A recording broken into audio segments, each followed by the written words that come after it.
एक समय की बात है, एक छोटे से गांव में एक लड़की रहती थी जिसका नाम था माया। माया बहुत ही प्यारी और मेहनती थी। वह अपने माता पिता के साथ गांव के किनारे एक छोटे से घर में रहती थी। माया का एक ही सपना था कि एक दिन वह अपने गांव को हरियाली और खुशहाली से भर दे। गांव के पास एक घना जंगल था, जहां कोई भी जाने की हिम्मत नहीं करता था।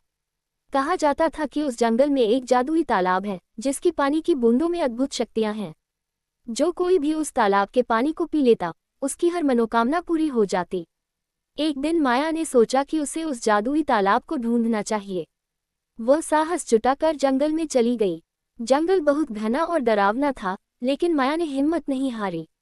चलते चलते उसे कई मुश्किलें आईं, पर वह नहीं रुकी।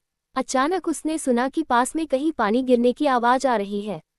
माया उस दिशा में बढ़ी और देखा कि सचमुच वहां एक सुंदर तालाब था, जो चांदी की तरह चमक रहा था। माया ने तालाब के पानी को अपनी हथेली में लिया और उसे पिया। तभी एक जादुई चमकदार रोशनी फैल गई और एक परी प्रकट हुई। परी ने माया से कहा, तुमने अपनी मेहनत और साहस से इस जादुई तालाब को ढूंढ निकाला है। अब मैं तुम्हारी एक मनोकामना पूरी करूंगी। माया ने बिना सोचे समझे कहा, मैं चाहती हूँ कि मेरा गांव हरियाली और खुशहाली से भर जाए।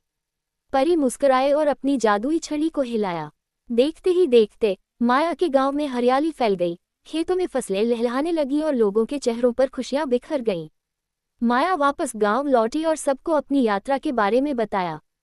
गांव के लोग बहुत खुश हुए और माया की बहादुरी की सराहना करने लगे।